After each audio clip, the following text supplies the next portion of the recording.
वो इस दुनिया के पालनहार हैं, वही संसार की शुरुआत और वही इसका अंत है, जो इस धरती पर एक नहीं बल्कि कई रूप में मौजूद हैं, जिनके कई नाम हैं।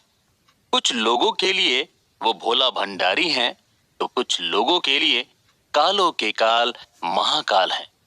दोस्तों, शिव पुराण में 64 ज्योतिर्लिंग के बारे में बताया गया है, लेकिन इनमें सबसे ज्यादा महत्व 12 ज्योतिर्लिंगों का है और हर ज्योतिर्लिंग का अपना एक इतिहास और प्रचलित कथाएं भी हैं।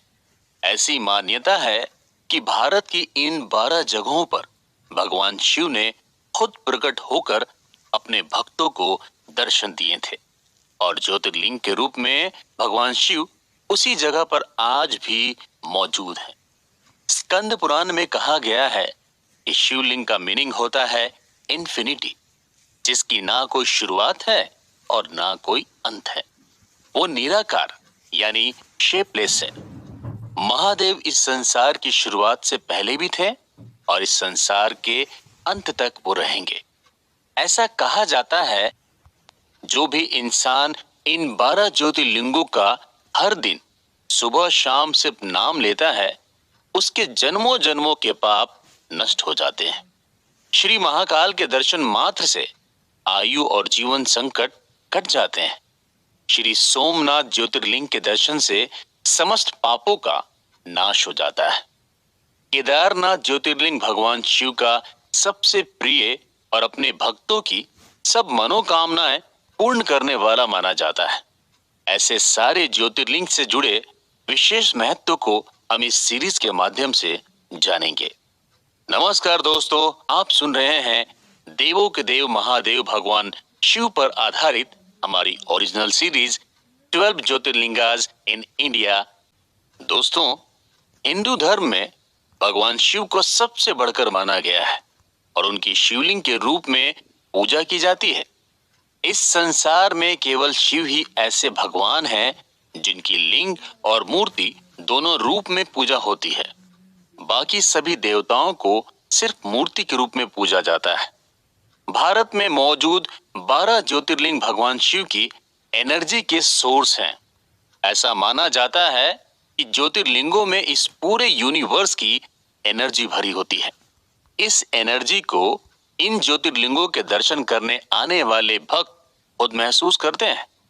ऐसा भी माना जाता है कि जहां जहां भी देश भर में 12 ज्योतिर्लिंग है, उस जगह पर रेडियो एक्टिव एलिमेंट्स है और इसी वजह से शिवलिंग पर जल चढ़ाया जाता है। ये बात साइंटिस्ट भी मान चुके हैं। जिन जगहों पर ज्योतिर्लिंग है, वहां पर एक अलग तरह की एनर्जी होती है, लेकिन ये एनर्जी किस तरह की है, इस पर अभी भी रिसर्च चल रही है।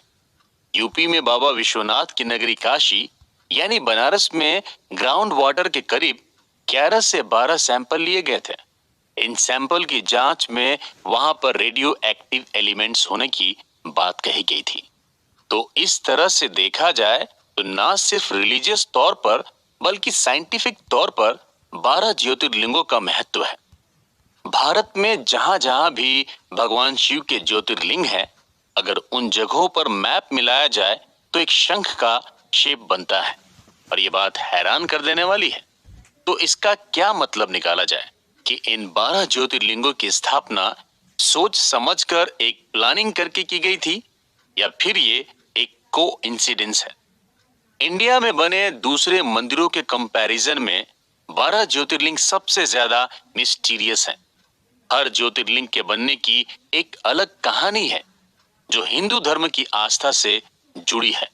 साथ ही हर ज्योतिर्लिंग की कोई न कोई मान्यता भी है। हमारी इस सीरीज में हम भगवान शिव के 12 ज्योतिर्लिंगों के बारे में विस्तार से जानेंगे।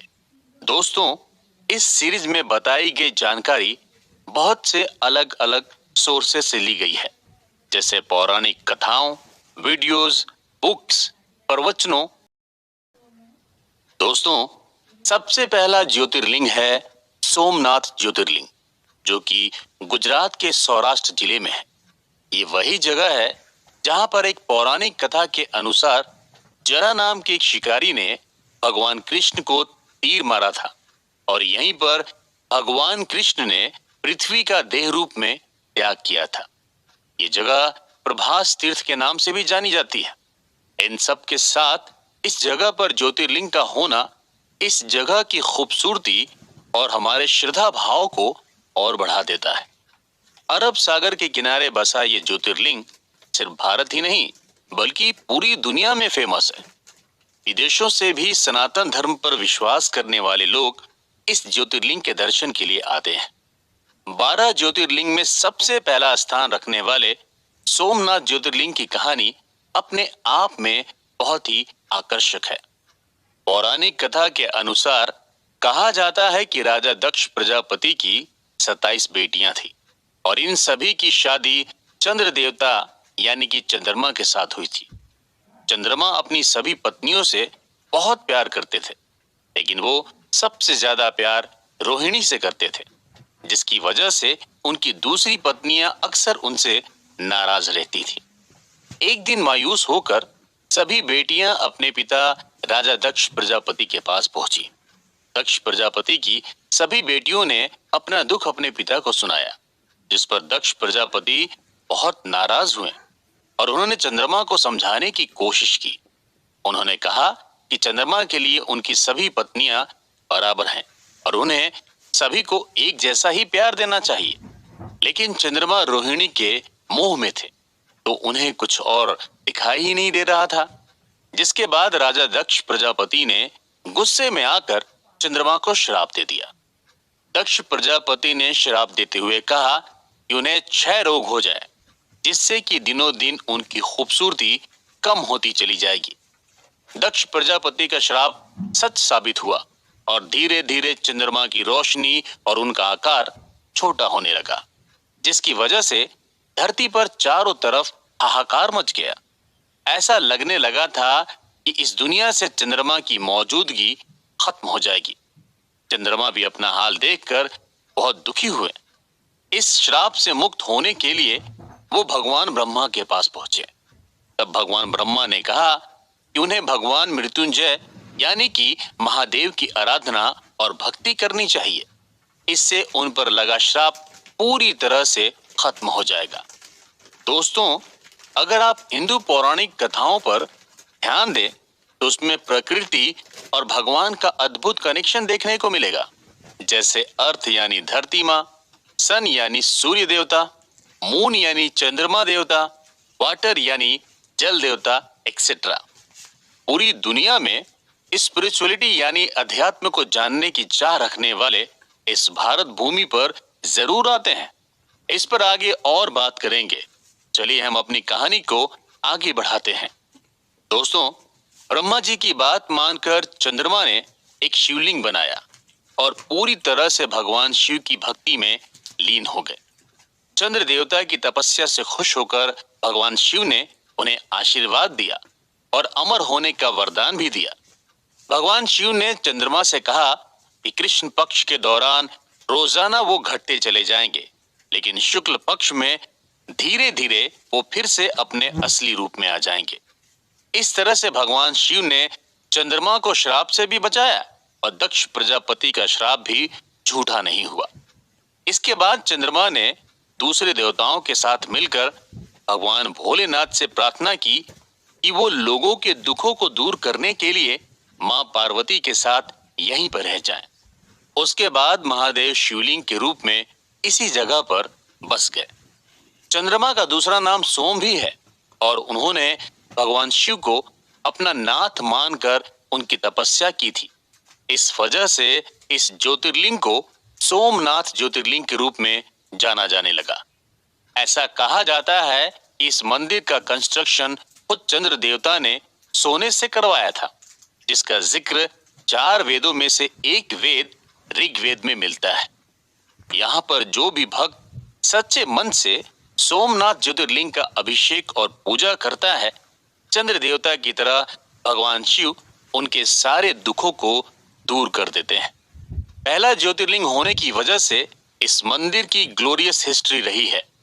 सोमनाथ ज्योतिर्लिंग को कई बार तोड़ा गया, तो वहीं कई बार इस मंदिर का कंस्ट्रक्शन भी करवाया गया। सोमनाथ ज्योतिर्लिंग का जिक्र भारत के पुराने स्क्रिप्चर महाभारत, श्रीमद् भगवत गीता, शिव पुराण और स्कंद पुराण में भी मिलता है। इस हिसाब से अंदाजा लगाया जा सकता है कि सोमनाथ ज्योतिर्लिंग कितना पुराना है। 7th सेंचुरी में वल्लभी के मैत्रक राजाओं ने इस मंदिर को बनवाया था, लेकिन 8th सेंचुरी में सौराष्ट्र के सोमनाथ मंदिर ने फिर से तबाही का मंजर देखा। अरबी गवर्नर जुनायद ने इस मंदिर को डिस्ट्रॉय करने के लिए अपनी पूरी सेना भेजी थी। अरब यात्री अल बरूनी ने अपनी भारत के दौरान लिखे ट्रैवलॉग में इसका जिक्र किया था। कहा जाता है कि सोमनाथ मंदिर में खूब धन दौलत थी। यहाँ इतना ज्यादा सोना, चांदी और ज्वेलरी थी कि उसे लूटने की कई बार कोशिशें हुई। महमूद गजनवी ने 1024 में अपने 5000 सैनिकों के साथ मिलकर सोमनाथ ज्योतिर्लिंग पर हमला कर दिया था और मंदिर के खजाने को लूट लिया था। महमूद गजनवी के बारे में भी थोड़ा जान लेते हैं। गजनवी सेंट्रल अफगानिस्तान में केंद्रित गजनवी राजवंश का एक इंपॉर्टेंट रूलर था। वो ईस्टर्न ईरान लैंड्स में एम्पायर के विस्तार के लिए जाना जाता है। गजनवी ने इंडिया पर 17 बार हमला किया था। महमूद गजनवी ने जब सोमनाथ ज्योतिर्लिंग पर हमला किया था तो उसने ज्योतिर्लिंग को पूरी तरह से खंडित कर दिया था। यहाँ तक कि मंदिर में लूटपाट करने के बाद वो मंदिर के दरवाजों को भी अपने साथ ले गया था। कहा जाता है कि आगरा के किले में जो दरवाजे लगे हैं वो सोमनाथ मंदिर के थे। महमूद गजनवी ने जिस टाइम मंदिर पर हमला किया था उस टाइम मंदिर में हजारों लोग दर्शन कर रहे थे। महमूद गजनवी ने सभी भक्तों को मरवा दिया था। इस मंदिर के पूरी तरह से डिस्ट्रॉय हो जाने के बाद गुजरात के राजा भीम और मालवा के राजा भोज ने मिलकर इस मंदिर को फिर से बनवाया था, लेकिन मुगल्स को यह भी रास नहीं आया और 1297 में एक बार फिर सोमनाथ मंदिर पर अटैक हुआ। उस वक्त दिल्ली सल्तनत पर अलाउद्दीन खिलजी का राज था और उसने गुजरात को अपने कब्जे में कर लिया था, जिसके बाद 5वीं बार सोमनाथ मंदिर को गिरा दिया गया। मुगल एम्परर औरंगजेब ने भी 1706 में सोमनाथ मंदिर पर हमला किया था, लेकिन इस मंदिर पर इतने सारे हमले होने के बाद भी सौराष्ट्र से सोमनाथ मंदिर के अस्तित्व को कोई नहीं हटा पाया। आजादी के बाद 1 मई 1950 को सौराष्ट्र के राजा दिग्विजय सिंह ने इस मंदिर की नींव रखी थी। 11 मई 1951 को इंडिया के first president doctor Rajendra Prasad ने इस मंदिर में शिवलिंग की स्थापना की थी। 1962 में भी यह खूबसूरत मंदिर पूरी तरह से बनकर तैयार हुआ। इस मंदिर को बनवाने का पूरा क्रेडिट लौह पुरुष सरदार वल्लभ भाई पटेल को जाता है। सोमनाथ मंदिर का परिसर बहुत बड़ा है, जिसमें और भी कई देवी देवताओं के मंदिर हैं। ये मंदिर गर्भगृह, सभा मंडप और नृत्य मंडप में डिवाइड किया गया है। मंदिर के परिसर में रोजाना शाम को 1 घंटे तक लाइट एंड साउंड शो भी चलता है, जिसमें सोमनाथ मंदिर की हिस्ट्री को बहुत ही खूबसूरती के साथ दिखाया जाता है। सोमनाथ में हिरन, कपिला और सरस्वती नदियों का महासंगम भी है, जिसे त्रिवेणी संगम कहा जाता है। यहाँ पर सोमनाथ मंदिर में दर्शन करने से पहले भक्त आस्था की डुबकी लगाते हैं। यहीं से डुबकी लगाने के बाद भक्त भोले भंडारी सोमनाथ बाबा के दर्शन करते हैं। दोस्तों, भगवान शिव के 12 ज्योतिर्लिंगों में से दूसरे नंबर पर है मल्लिकार्जुन ज्योतिर्लिंग। मल्लिकार्जुन ज्योतिर्लिंग आंध्र प्रदेश में कृष्णा नदी के किनारे पर स्थित है। ये ज्योतिर्लिंग शैल पर्वत पर बना हुआ है, जिसे साउथ इंडिया का कैलाश भी कहा जाता है। ये मंदिर साउथ इंडियन स्टाइल में बना हुआ है। मंदिर तक पहुंचने के लिए घने जंगलों से होकर जाना पड़ता है। 12 ज्योतिर्लिंगों में ये ऐसा ज्योतिर्लिंग है जहां पर भगवान शिव और माता पार्वती दोनों के ही दिव्य ज्योतियां हैं। माता पार्वती को मल्लिका और भगवान शिव को अर्जुन कहा जाता है। इस वजह से इस ज्योतिर्लिंग का नाम मल्लिकार्जुन ज्योतिर्लिंग है। मल्लिकार्जुन ज्योतिर्लिंग का परिसर बहुत बड़ा है, जो कि करीब 2 हेक्टेयर के एरिया में फैला हुआ है। ये मंदिर ऊंची ऊंची दीवारों से घिरा हुआ है। मंदिर के गर्भगृह में भगवान शिव के 8 उंगली के बराबर शिवलिंग के दर्शन होते हैं। मंदिर का आर्किटेक्चर बहुत पुराना है।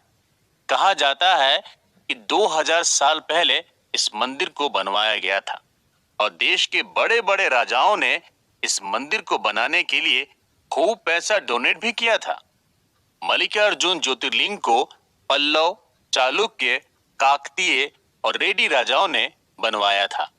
कहा जाता है कि 14वीं सेंचुरी में प्रलयम रेड्डी ने पाताल गंगा से लेकर मेन मंदिर तक सीढ़ियां बनवाई थी।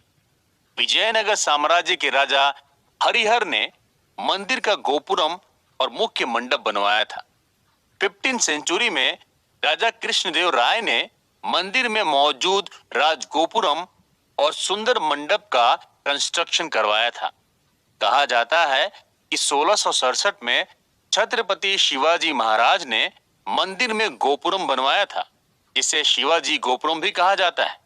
और मंदिर से कुछ ही दूरी पर पिलग्रिम्स यानी तीर्थयात्रियों के ठहरने के लिए उन्होंने धर्मशाला बनवाई थी। मल्लिकार्जुन ज्योतिर्लिंग के अलावा मंदिर परिसर में सहस्त्रलिंगेश्वर, अर्धनारीश्वर वीर, मध्य महेश्वर और ब्रह्मा मंदिर बने हुए हैं। मल्लिकार्जुन ज्योतिर्लिंग का शिखर सोने का बना हुआ है। इस मंदिर का गर्भगृह बहुत छोटा है, जिस वजह से एक साथ ज्यादा लोगों को अंदर नहीं भेजा जाता है। इस ज्योतिर्लिंग के सिर्फ दर्शन करने से सारी मनोकामनाएं पूरी हो जाती है। दोस्तों, आप सोच रहे होंगे गर्भगृह को बड़ा भी तो बनाया जा सकता है, जिससे सभी आसानी से दर्शन कर सके। गर्भगृह के हजारों साल से इसी साइज में होने के पीछे एक मान्यता है कि इसको वैसा ही रखा जाना चाहिए जिस रूप में भगवान अवतरित हुए थे। इसको परिवर्तित नहीं किया जा सकता है। मल्लिकार्जुन ज्योतिर्लिंग के दरबार को सुबह 5:30 बजे भक्तों के लिए खोल दिए जाते हैं और करीब 1 बजे तक तीर्थयात्री मंदिर में दर्शन करते हैं। इसके बाद मंदिर के पट बंद कर दिए जाते हैं और फिर शाम को 6 बजे दोबारा खोला जाता है। रात को 10 बजे मंदिर बंद कर दिया जाता है। मल्लिकार्जुन ज्योतिर्लिंग से कुछ ही दूरी पर मां सती का मंदिर भी है, जिसे जगदम्बा मंदिर के नाम से जाना जाता है। ये मंदिर मां सती के 51 शक्ति पीठों में से एक है। श्री शैलम पर्वत पर मां सती की गर्दन गिरी थी। यहाँ मां सती को ब्रह्मरांबा के रूप में पूजा जाता है। कहा जाता है कि माता सती के पिता राजा दक्ष प्रजापति ने यज्ञ का आयोजन किया, जिसमें उन्होंने सभी देवी देवताओं को बुलाया था, लेकिन इसमें उन्होंने अपनी बेटी सती और दामाद शिव जी को नहीं बुलाया। तब मां सती बिना बुलाए ही यज्ञ में जा पहुंची, जहां दक्ष प्रजापति ने मां सती का बहुत अपमान किया, जिसे तो उन्होंने बर्दाश्त कर लिया, लेकिन बाद में दक्ष प्रजापति भगवान शिव के खिलाफ बोलने लगे, तो तब उन्होंने उस अपमान को नहीं सहा और यज्ञ में कूदकर जान दे दी। तब भगवान शिव बहुत गुस्सा हुए और मां सती के शरीर को हाथों में लिए पूरे ब्रह्मांड में घूमते रहे। मां सती के शरीर के अंग 51 जगहों पर गिरे, जो 51 शक्ति पीठों के रूप में जाने जाते हैं। दोस्तों, मल्लिकार्जुन ज्योतिर्लिंग के एग्जिस्टेंस में आने की स्टोरी भी बहुत ही इंटरेस्टिंग है। पौराणिक कथा के अनुसार एक बार कैलाश पर्वत पर भगवान शिव माता पार्वती के साथ बैठे हुए थे। उसी वक्त उनके दोनों बेटे कार्तिकेय जी और गणेश जी लड़ते लड़ते दोनों के पास जा पहुंचे। गणेश और कार्तिक में लड़ाई इस बात की थी कि दोनों में कौन बड़ा है, क्योंकि जो बड़ा है उसकी शादी पहले होगी। कार्तिकेय का कहना था कि वो बड़े हैं, तो वहीं दूसरी तरफ गणेश भगवान अपनी जिद पर अड़े थे। तब महादेव ने अपने दोनों बेटों से कहा कि जो भी इस संसार की परिक्रमा करके सबसे पहले वापस लौटेगा वही बड़ा होगा।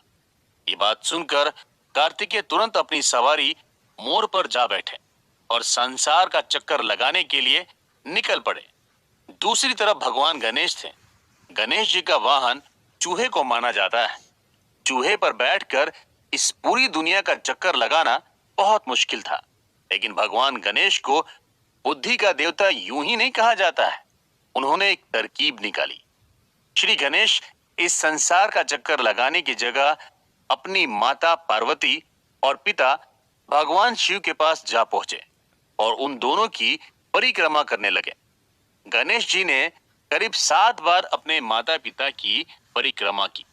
गणेश जी की बुद्धिमानी और समझदारी से भगवान शिव और मां पार्वती भी बहुत खुश हुए। जब तक भगवान कार्तिकेय संसार का चक्कर लगाकर लौटते, तब तक गणेश जी की शादी विश्वरूप प्रजापति की दोनों बेटियों रिद्धि और सिद्धि के साथ करा दी गई। जब कार्तिकेय परिक्रमा करके लौटे तो ये सब कुछ देखकर उन्हें बहुत ज्यादा गुस्सा आया और गुस्से में वो क्रौंच पर्वत की तरफ चले गए। कार्तिकेय को मनाने के लिए पहले नारद मुनि वहां पहुंचे, लेकिन कार्तिकेय इतने ज्यादा नाराज थे कि वो बिल्कुल नहीं माने। तब माता पार्वती उन्हें मनाने के लिए पहुंची। अपने पुत्र को देखने के लिए भगवान शिव भी वहां पहुंचे और ज्योतिर्लिंग के रूप में प्रकट हो गए। ऐसा माना जाता है तभी से वहां पर मल्लिकार्जुन ज्योतिर्लिंग की स्थापना हुई। कहा जाता है कि शैल पर्वत पर बने मल्लिकार्जुन ज्योतिर्लिंग के दर्शन करने से और यहाँ पर भगवान का अभिषेक करने से अश्वमेघ यज्ञ करने जितना पुण्य मिलता है। मल्लिकार्जुन मंदिर में दर्शन करने के लिए कोई खास ड्रेस कोड नहीं है, लेकिन अगर आप मंदिर में भगवान शिव का रुद्राभिषेक या किसी तरह की पूजा पाठ कर रहे हो तो पुरुषों को धोती पहनना बहुत जरूरी होता है और वहीं औरतों के लिए साड़ी पहनना जरूरी होता है। अकाल मृत्यु वो मरे जो काम करे चांडाल का, काल भी उसका क्या बिगाड़े जो भक्त हो महाकाल का। दोस्तों, वो कालों के काल महाकाल हैं, वो अनश्वर हैं, वही आदि हैं और वही अंत हैं। जिसने भी कालों के काल महाकाल को सच्ची श्रद्धा से पूज लिया, उसे कई जन्मों के पाप से मुक्ति मिल गई। इंडिया के दिल में बसा मध्य प्रदेश, जो अपने डिफरेंट कल्चर और रिलीजियस प्लेसेस की वजह से जाना जाता है। इसी मध्य प्रदेश का रिलीजियस शहर है उज्जैन, जहां बसते हैं महादेव। उज्जैन भारत के 7 एंशिएंट शहरों में से एक है, जिसे उज्जैनी और अवंती के नाम से जाना जाता था। उज्जैन की हिस्ट्री 4500 साल पुरानी है और तभी से यहाँ पर भगवान महाकाल का मंदिर भी है। लेकिन कई बार इस मंदिर को नुकसान पहुंचाया गया और कई बार इसका रिनोवेशन भी हुआ। साल 1235 में इल्तुतमिश ने एंशिएंट टेम्पल को पूरी तरह डिस्ट्रॉय कर दिया था। शमसुद्दीन इल्तुतमिश दिल्ली सल्तनत में शमसी राज्य का एक शासक था। आखिरी बार 18th सेंचुरी में मराठा काल में राणोजी शिंदे ने इस मंदिर का रिनोवेशन कराया था, जो आज भी वैसा ही है। क्षिप्रा नदी के किनारे पर स्थित महाकालेश्वर मंदिर भगवान शिव के 12 ज्योतिर्लिंगों में से एक है। यहाँ पर भगवान शिव का ज्योतिर्लिंग कैसे स्थापित हुआ, इसकी भी एक इंटरेस्टिंग कहानी है। शिव पुराण के अनुसार उज्जैन में 4 वेदों का नॉलेज रखने वाले बहुत ही विद्वान पंडित रहते थे। उनका नाम वेद प्रिय था। वो भगवान शिव के परम भक्त थे। वेद प्रिय रोजाना भगवान शिव का पार्थिव शिवलिंग बनाते थे और उनका अभिषेक करते थे। मिट्टी से बनाए गए शिवलिंग को पार्थिव शिवलिंग कहा जाता है, जिसकी पूजा के बाद नदी में या किसी भी जलाशय में विसर्जित कर दिया जाता है। भगवान शिव के आशीर्वाद से ब्राह्मण वेद प्रिय के 4 बेटे हुए, जिनके नाम देव प्रिय, प्रिय मेधा, संस्कृत और सुभृत थे। प्राचीन काल में असुर राक्षस ब्राह्मणों और साधु संतों को बहुत परेशान किया करते थे, जिनका जिक्र रामायण और महाभारत में भी मिलता है। उज्जैनी में भी एक राक्षस रहता था, जिसका नाम था दुष्यंत। दुष्यंत को भगवान ब्रह्मा ने वरदान दिया था कि हर युद्ध और लड़ाई में उसकी जीत होगी और उसे कोई हरा नहीं सकेगा। राक्षस दुष्यंत को इस बात का घमंड था और उसने पूरी पृथ्वी में आतंक मचा रखा था। उसने एक दिन अपनी सेना लेकर उज्जैनी पर भी हमला कर दिया और ब्राह्मणों और साधु संतों पर अत्याचार करने लगा। तब विद्वान वेद प्रिय के चारों बेटों ने लोगों को भरोसा दिलाया कि अगर वो सच्चे मन से भगवान शिव को पुकारेंगे तो भोलेनाथ जरूर उनकी मदद के लिए आएंगे। उसके बाद चारों भाई पार्थिव शिवलिंग बनाकर भगवान शिव की तपस्या करने लगे। उनकी तपस्या को बर्बाद करने के लिए राक्षस दूषण वहां भी पहुंच गया, लेकिन वो चारों तो भोलेनाथ की भक्ति में मगन थे। दूषण ने चारों को मारने के लिए अपने हथियार उठाए। तभी धरती चीरकर भगवान भोलेनाथ सभी के सामने आए और उन्होंने राक्षस दूषण को भस्म कर दिया। उसके बाद भगवान शिव ने ब्राह्मण के चारों बेटों को वरदान मांगने के लिए कहा।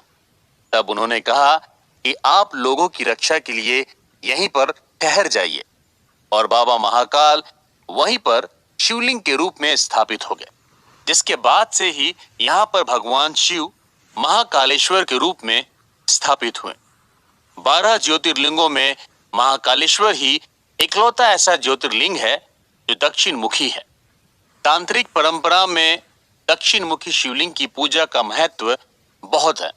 इस वजह से 12 ज्योतिर्लिंगों में सिर्फ यहीं पर तांत्रिक पूजा होती है। यहाँ पर भगवान शिव का रोजाना भस्म से श्रृंगार किया जाता है, और ये भस्म कोई हवन या यज्ञ की भस्म नहीं होती, बल्कि चीता की भस्म होती है, और वही भस्म रोजाना सुबह 4 बजे भगवान महाकाल को चढ़ाई जाती है। इसके बाद शिवलिंग का श्रृंगार किया जाता है। श्रृंगार के बाद आरती होती है, जिसे भस्म आरती कहा जाता है। उज्जैन में बाबा महाकाल की भस्म आरती में शामिल होने के लिए कुछ नियम होते हैं, जो यहाँ आने वाले हर भक्त को मानने पड़ते हैं। भस्म आरती में शामिल होने के लिए पुरुष सिर्फ धोती पहनते हैं और औरतों के लिए साड़ी पहनना जरूरी होता है। जब बाबा महाकाल पर भस्म चढ़ाई जा रही होती है, उस वक्त सभी औरतों को सिर ढकने के लिए कहा जाता है। इसका मतलब यह है कि भगवान शिव को भस्म चढ़ाते हुए औरत नहीं देख सकती है। जब भस्म चढ़ जाती है और भगवान का श्रृंगार हो जाता है, तब औरतें सिर से पल्लू हटाती हैं और भस्म आरती में शामिल होती हैं। भगवान भोलेनाथ को भांग बहुत पसंद होती है, इसलिए रोजाना शाम को उनका भांग से श्रृंगार किया जाता है। दोस्तों, ऐसा कहा जाता है, जो भी भक्त यहाँ पर सच्ची श्रद्धा से आता है, भगवान शिव को जल चढ़ाता है, भोलेनाथ उनकी सारी मनोकामनाएं पूरी करते हैं। महाकालेश्वर मंदिर का प्रीमाइसेस बहुत बड़ा है। यहाँ पर मेन मंदिर के अलावा और भी कई देवी देवताओं के मंदिर हैं।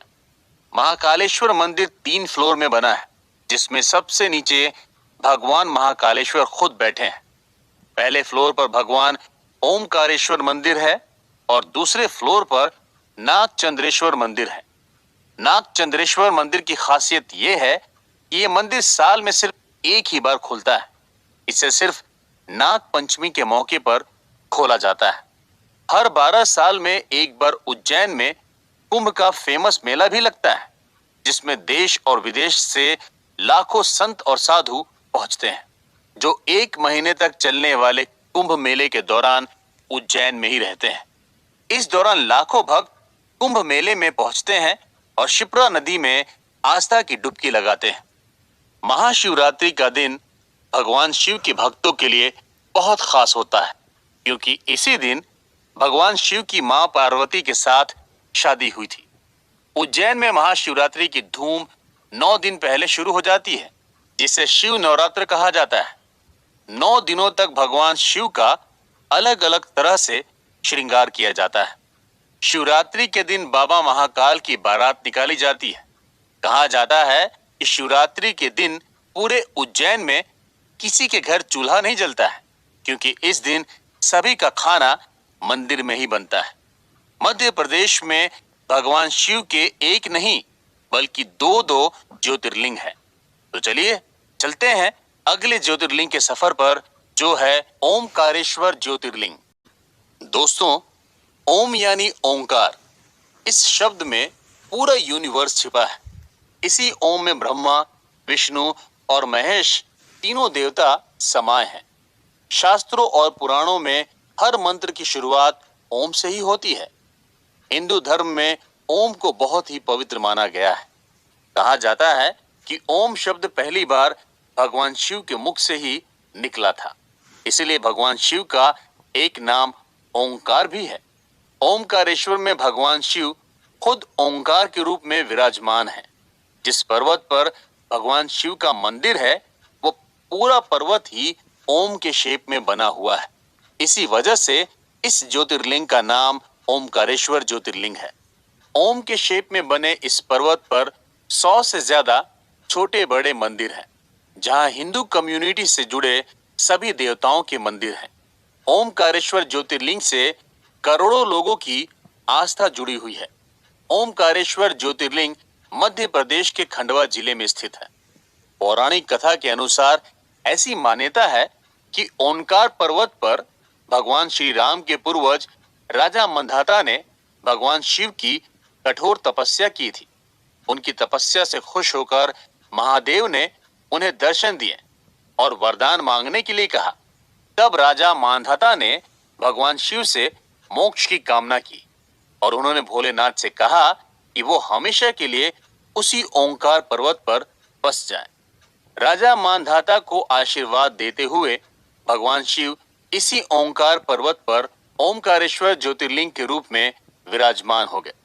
ओमकारेश्वर ज्योतिर्लिंग के बारे में कहा जाता है कि ये कोई हाथों से बनाया गया शिवलिंग नहीं है, बल्कि ये खुद अवतरित हुई ज्योतिर्लिंग है, जो कि जमीन से निकली हुई है।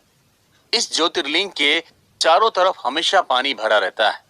कहते हैं कि मां नर्मदा भगवान शिव का 24 घंटे अभिषेक करती है। ओमकारेश्वर आने वाला हर शिव भक्त अपने भगवान की पूजा विधि विधान और सच्चे मन से करता है। यहाँ पर भगवान शिव का अभिषेक करने से आपकी मांगी हर मन्नत पूरी हो जाती है। कहते हैं इस तीर्थ की रचना भगवान ने खुद अपने हाथों से की थी। ओमकारेश्वर ज्योतिर्लिंग के साथ ही यहाँ पर ममलेश्वर ज्योतिर्लिंग भी है और इन दोनों ही ज्योतिर्लिंगों को एक ही माना जाता है। ममलेश्वर ज्योतिर्लिंग का भी उतना ही महत्व है जितना ओमकारेश्वर ज्योतिर्लिंग का है। इसलिए ओमकारेश्वर ज्योतिर्लिंग के दर्शन करने के बाद भगवान ममलेश्वर के दर्शन किए बिना ये यात्रा अधूरी मानी जाती है। ओमकारेश्वर ज्योतिर्लिंग जिस पर्वत पर बना है वो चारों तरफ से पानी से घिरा हुआ है। इसके एक तरफ नर्मदा नदी बहती है तो दूसरी तरफ कावेरी नदी। जहां पर पर्वत खत्म होता है उस जगह पर दोनों नदियों का मिलन होता है, जिसे कावेरी नर्मदा संगम कहा जाता है। ये संगम भक्ति और भावना का संगम है। कहते हैं सच्चे मन से संगम में डुबकी लगाने पर सारे पाप धुल जाते हैं। जब आप किसी तीर्थ में जाते हैं तो उसका फल आपको सिर्फ एक बार मिलता है, लेकिन ओमकारेश्वर में पहुंचे हर भक्त को यहाँ पर 3 गुना फल मिलता है। ऐसी मान्यता है कि यहाँ पर भगवान ओमकारेश्वर, भगवान ममलेश्वर और मां नर्मदा नदी विराजित है। मां नर्मदा को कलयुग की गंगा भी कहा जाता है। मां नर्मदा अपने भक्तों की हर मन्नत को सुनती है। जिसकी भी मन्नत पूरी हो जाती है वो नर्मदा नदी में चुनरी चढ़ाता है। भोले भंडारी बड़े ही दयालु हैं। वो अपने यहाँ आए हर भक्त की झोली भरते हैं। ओमकारेश्वर ज्योतिर्लिंग मंदिर के बारे में भी थोड़ा जान लेते हैं। ये मंदिर 5 फ्लोर में बना हुआ है। सबसे नीचे ओमकारेश्वर ज्योतिर्लिंग है, जहां गर्भगृह में भगवान शिव का हजारों साल पुराना शिवलिंग स्थापित है। ओमकारेश्वर ज्योतिर्लिंग में जल रही अखंड ज्योति सालों से जल रही है।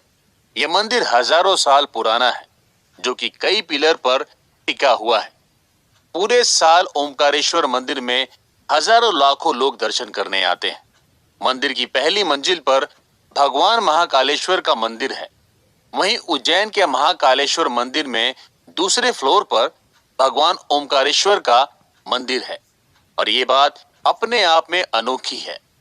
3rd फ्लोर पर भगवान शिव सिद्धनाथ के रूप में बैठे हैं, तो वहीं 4th फ्लोर पर गुप्तेश्वर महादेव का मंदिर है। 5वें और आखिरी फ्लोर पर ध्वजेश्वर महादेव के दर्शन होते हैं। इसी के ऊपर भगवान ओमकारेश्वर की ध्वजा भी लहराती है। मंदिर में सुबह, दोपहर और शाम को 3 बार आरती की जाती है। जिस तरह से उज्जैन में भस्म आरती का बहुत ज्यादा महत्व है, उसी तरह से ओमकारेश्वर में शाम को होने वाली शयन आरती का बहुत महत्व है। शाम को ओमकारेश्वर ज्योतिर्लिंग में भगवान शिव का विशेष श्रृंगार किया जाता है। यहाँ पर भगवान शिव पार्वती के खेलने के लिए चौसर बिछाई जाती है।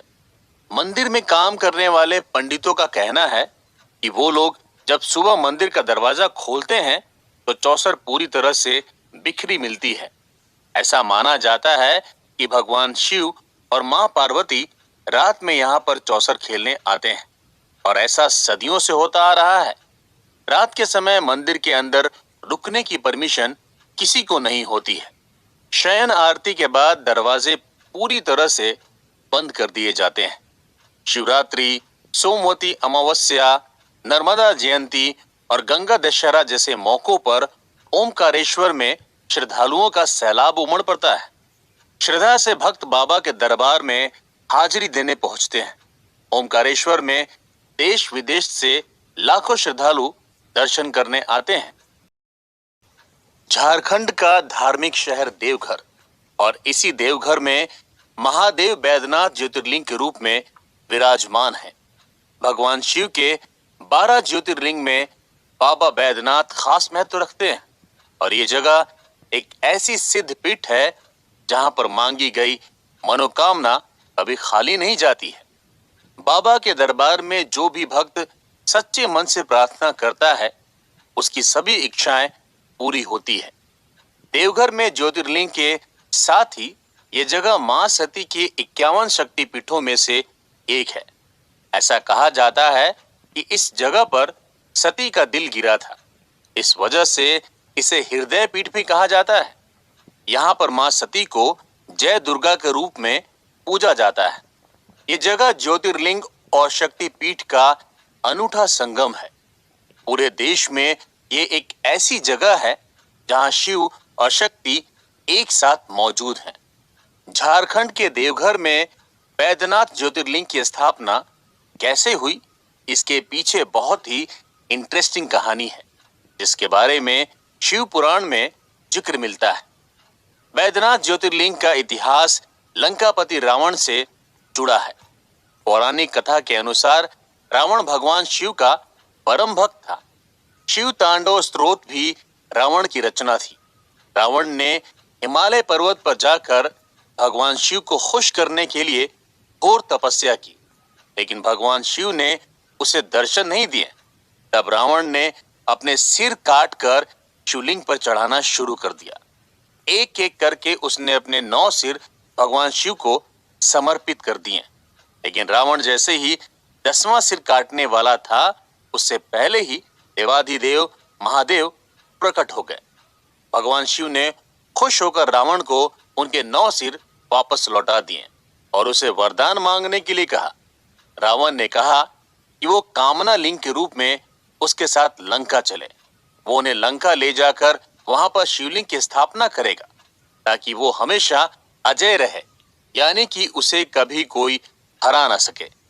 भगवान शिव ने रावण की इच्छा को मान लिया। उन्होंने कहा कि वो रावण के साथ शिवलिंग के रूप में चलने के लिए तैयार हैं, लेकिन रावण को उनकी एक शर्त माननी पड़ेगी। भगवान शिव ने रावण को कहा कि अगर उसने शिवलिंग को कहीं भी जमीन पर रख दिया तो वो शिवलिंग हमेशा के लिए वहीं पर स्थापित हो जाएगा और शिवलिंग को दोबारा उठाया नहीं जा सकेगा। रावण इस बात के लिए तैयार हो गया और कामना लिंग को अपने हाथों में उठाकर लंका के लिए रवाना हो गया। लेकिन इधर देवताओं में इस बात को लेकर हाहाकार मच गया कि भगवान शिव कैलाश पर्वत छोड़कर जा रहे हैं। उधर रावण शिवलिंग को हाथ में उठाए लगातार आगे बढ़ रहा था। ऐसा कहा जाता है कि अचानक रास्ते में उसे लघु शंका आई, लेकिन वो शिवलिंग को जमीन पर नहीं रख सकता था। तभी उसने सामने से एक गवाली को आते देखा जिसका नाम बैजू था।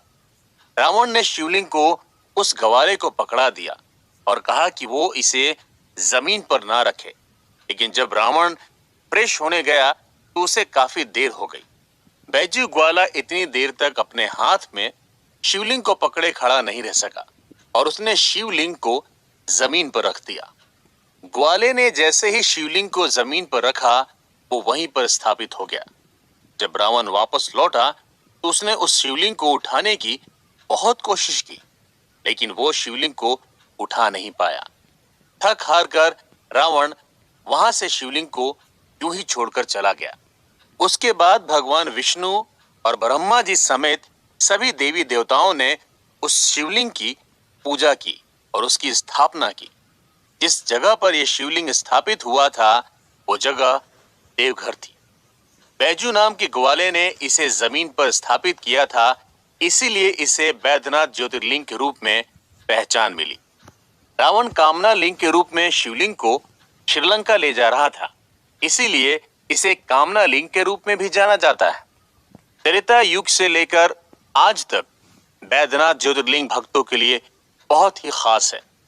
खासकर सावन के महीने में बाबा बैद्यनाथ धाम में तीर्थयात्रियों की खासी भीड़ रहती है। इस दौरान हजारों लाखों श्रद्धालु सुल्तानगंज से पवित्र गंगा जल लेकर करीब 100 किलोमीटर तक पैदल ही बाबा बैजनाथ धाम पहुंचते हैं और वहां जाकर जल चढ़ाते हैं। बैजनाथ धाम में मुख्य मंदिर करीब 72 फीट ऊंचा है। इस मंदिर के गर्भगृह में बाबा बैद्यनाथ ज्योतिर्लिंग है, जहां पर भक्त जल अभिषेक और रुद्र अभिषेक समेत भगवान शिव की पूजा करते हैं। मुख्य मंदिर के पास ही मां पार्वती का मंदिर है। मां पार्वती और बैद्यनाथ ज्योतिर्लिंग के शिखर को कलावा से बांधकर रखा गया है, जिसे शिव और शक्ति का गठजोड़ यानी गठबंधन कहा जाता है। ये ट्रेडिशन यहाँ पर सालों से चला आ रहा है। ऐसी मान्यता है कि नया शादीशुदा जोड़ा अगर यहाँ पर कलावा बांधता है तो उनका रिश्ता शिव और शक्ति की तरह मजबूत बना रहता है। बैद्यनाथ का मंदिर परिसर बहुत बड़ा है, जिसमें करीब 22 मंदिर हैं, जहां पर कई देवी देवता की पूजा होती है। बाबा बैद्यनाथ धाम के दरवाजे सुबह 4 बजे अपने भक्तों के लिए खुल जाते हैं। 4 बजे से लेकर 5:30 बजे तक मंदिर के पुजारी अभिषेक और पूजा करते हैं। मंदिर के कपाट दोपहर 3 बजे तक खुले रहते हैं। शाम में बाबा बैद्यनाथ का विशेष श्रृंगार होता है और रात को आरती के बाद 9 बजे दरवाजे बंद कर दिए जाते हैं। बाबा बैद्यनाथ धाम में प्रसाद के रूप में पेड़े चढ़ाए जाते हैं। भारत में जितने भी शिव मंदिर और ज्योतिर्लिंग है, वहां मंदिर के शिखर पर ध्वजा के साथ साथ त्रिशूल भी लगा होता है, लेकिन बैद्यनाथ ज्योतिर्लिंग ही इकलौती ऐसी जगह है जहां पर मंदिर के शिखर पर त्रिशूल नहीं बल्कि पंचशूल लगा हुआ है। ये पंचशूल बैद्यनाथ धाम का सुरक्षा कवच भी है। इस पंचशूल को पंच तत्व धरती, जल, आकाश, हवा और अग्नि का रूप माना जाता है। ऐसा माना जाता है कि इस पंचशूल की वजह से ये मंदिर हजारों सालों से सुरक्षित है। हर साल शिवरात्रि के 2 दिन पहले पंचशूल को शिखर से उतारा जाता है और भक्तों के दर्शन के लिए रखा जाता है। पंचशूल के दर्शन करने के लिए हजारों लोगों की भीड़ उमड़ती है। महाशिवरात्रि के दिन पूजा के बाद पंचशूल को फिर से शिखर पर लगा दिया जाता है। इसे लगाने और उतारने का अधिकार पीढ़ी दर पीढ़ी एक ही परिवार, स्थानीय परिवार को है। कहते हैं कि जिस किसी भी इंसान की शादी नहीं हो रही हो या फिर उनके बच्चे नहीं हैं, वो बैद्यनाथ धाम में बाबा भोलेनाथ का सच्चे मन से अभिषेक करते हैं, उनकी सारी मनोकामनाएं पूरी होती है। बैद्यनाथ ज्योतिर्लिंग की कहानी लंकापति रावण से जुड़ी थी। अब हम आपको भीमा शंकर ज्योतिर्लिंग की यात्रा पर ले चलते हैं, जिसकी कहानी रावण के भाई कुंभकर्ण के बेटे से जुड़ी है। कौन था कुंभकर्ण का बेटा और क्या है भीमा शंकर मंदिर की हिस्ट्री, जानने के लिए चलते हैं अपने अगले एपिसोड पर। भगवान शिव के 12 ज्योतिर्लिंग हिंदू कम्युनिटी की पूजा और कर्म कांड का हिस्सा है और हर कोई अपनी लाइफ में एक बार इन 12 ज्योतिर्लिंगों के दर्शन जरूर करना चाहता है। दोस्तों, भीमा शंकर ज्योतिर्लिंग महाराष्ट्र डिस्ट्रिक्ट के पुणे से करीब 110 किलोमीटर दूर काशीपुर में है। भगवान शिव का ये मंदिर सह्याद्री पर्वत पर बना हुआ है। घने जंगलों से ढके पर्वत के बीच में भीमा शंकर मंदिर बहुत ही खूबसूरत लगता है। इस मंदिर के पास ही भीमा नदी भी बहती है, जो आगे चलकर कृष्णा नदी में मिलती है। भीमा शंकर मंदिर का इतिहास बहुत ही पुराना है, जिसका जिक्र शिव पुराण में मिलता है। ऐसा कहा जाता है कि रावण के भाई कुंभकर्ण का एक बेटा था, जिसका नाम भीम था। भीम एक राक्षस था। जब भगवान राम ने लंका में युद्ध के दौरान कुंभकर्ण को मार गिराया था, ठीक उसी समय भीम का जन्म हुआ था।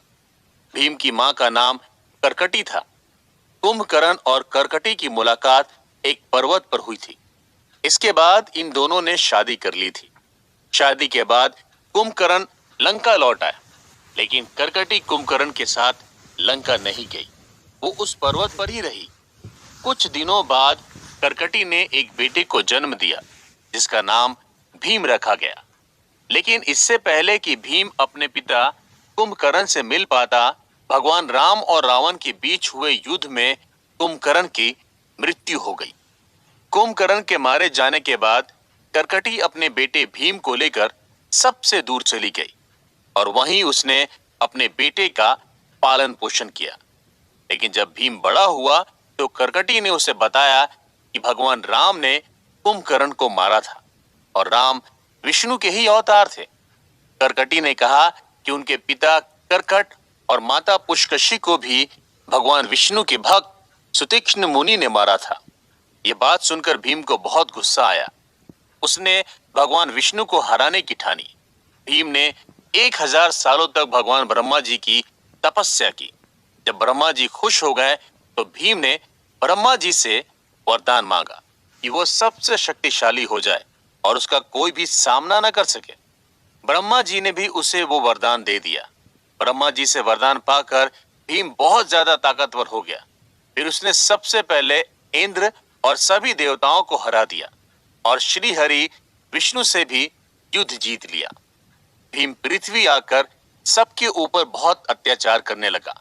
वो सबसे कहता था, मेरी पूजा करो, मैं ही सबसे शक्तिशाली हूं। मैंने तुम्हारे विष्णु को भी हरा दिया।